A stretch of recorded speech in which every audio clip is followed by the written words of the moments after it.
Welcome to History Pulse. April 19th, 1775. A crispy spring morning in Lexington, a group of colonial militiamen, maybe 77 strong, stands facing a formidable force of over 700 British regulars. Tensions are electric.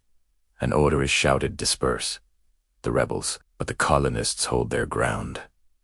Then, a single gunshot rings out. No one knows who pulled the trigger.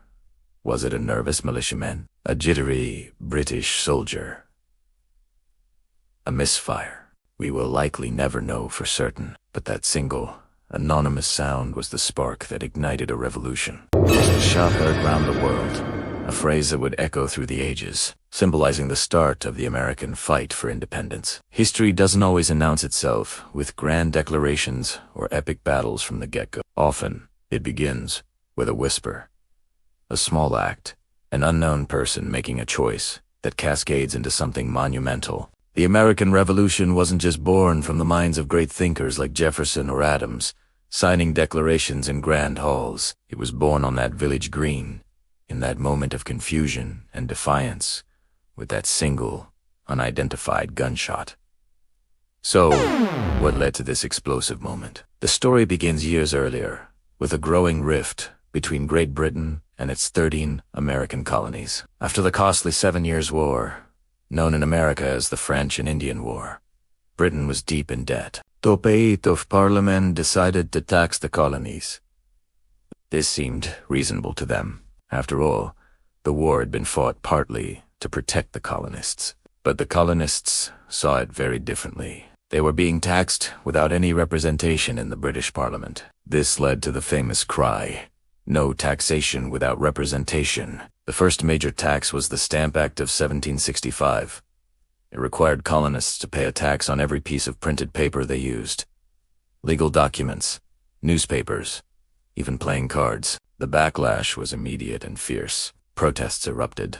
Tax collectors were harassed, and a boycott of British goods began. The pressure was so intense that Parliament repealed the Stamp Act a year later. But this was just the beginning. Next came the Townshend Acts in 1767, which taxed goods like glass, lead, paint, paper, and tea. Again, the colonists resisted. The slogan "Made in America" became a badge of honor as people boycotted British imports. One of the most famous and tragic events of this period was the Boston Massacre in 1770. Street brawl between American colonists and a lone British soldier quickly escalated. More soldiers arrived, and in the chaos, they fired into the crowd, killing 5 colonists. This event was masterfully used as propaganda by patriots like Paul Revere and Samuel Adams to fuel anti-British sentiment across the colonies. By 1773, things reached a boiling point with the Tea Act. This act wasn't a new tax, but it gave the struggling British East India Company a monopoly on the American tea trade. This undercut local merchants and was seen as another attempt by Parliament to assert its authority. The response was the legendary Boston Tea Party. On a cold December night, a group of colonists, disguised as Native Americans, boarded 3 British ships and dumped 342 chests of tea into Boston Harbor. It was a bold act of defiance that sent a clear message to London. Britain's reaction was swift and harsh. They passed a series of laws known as the Coercive Acts, or as the colonists called them, the Intolerable Acts. These acts closed Boston Harbor until the tea was paid for, restricted town meetings in Massachusetts, and gave more power to the British-appointed governor. They even passed the Quartering Act, which allowed British soldiers to be housed in private homes. Instead of crushing the rebellion, these acts united the colonies against a common enemy. In response. The First Continental Congress convened in Philadelphia in 1774. Delegates from 12 of the 13 colonies Georgia did not attempt to coordinate their resistance. They issued a declaration of rights and grievances, and called for a complete boycott of British goods. They weren't calling for independence yet, but they were preparing to defend their rights, by force if necessary. This set the stage for the events of April 1775. General Thomas Gay, the British military governor of Massachusetts, learned that colonists were stockpiling weapons and ammunition in the town of Concord. He decided to send troops to seize the supplies and, if possible, arrest key patriot leaders like Samuel Adams and John Hancock, who were rumored to be in Lexington. The Patriots, however, had a sophisticated intelligence network. On the night of April 18th, writers like Paul Revere and William Doss set off on their famous midnight ride to warn the countryside that the British were coming. This brings us back to Lexington Green on the morning of April 19th.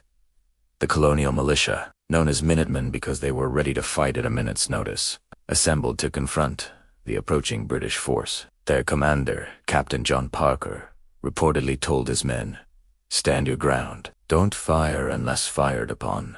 But if they mean to have a war, let it begin here." And so it did. And after that first mysterious shot, a volley of British gunfire followed. When the smoke cleared, 8 militiamen lay dead, and 10 were wounded. The British troops cheered and marched on towards Concord, leaving a scene of bloodshed behind them. But their mission was far from over. When the British reached Concord, they found that the colonists had already moved most of the military supplies. They destroyed what little they could find, but as they prepared to march back to Boston, they were met with a very different situation.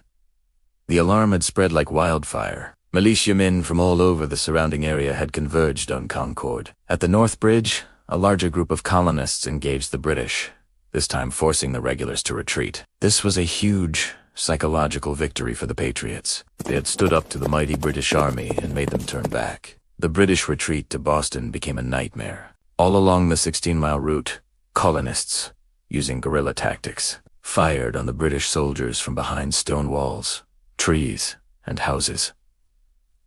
It was a chaotic and brutal running battle. By the time the battered British forces stumbled back into the safety of Boston, they had suffered nearly 300 casualties, far more than the colonists. The American Revolution had begun in earnest.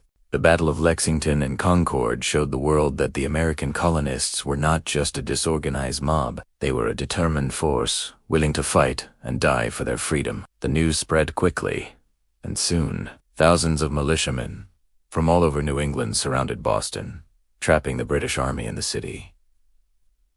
The siege of Boston had begun. What started with a single gunshot on a small village green had exploded into a full-scale war. History doesn't always announce itself with a thunderous roar. Sometimes, its arrival is marked by a single, sharp crack, a sound whose origin is lost to time, but whose echo changes the world forever. The shot fired at Lexington was that sound. It signaled the end of one era and the violent, uncertain birth of another, the birth of the United States of America. The story of who fired that first shot remains one of history's great unsolved mysteries, but perhaps its anonymity is what makes it so powerful. It wasn't a general or a king who started the war. It was an ordinary person whose identity is lost, standing on a village green. It serves as a reminder that history is not just made by the famous and the powerful, but by the countless, nameless individuals whose actions, big or small, can shape the course of nations. Thank you for joining us on History Pulse. If you found this story as fascinating as we do, be sure to like this video and subscribe to our channel for more deep dives into the pivotal moments that shaped our world. Hit that notification bell so you never miss an episode. We'll see you next time.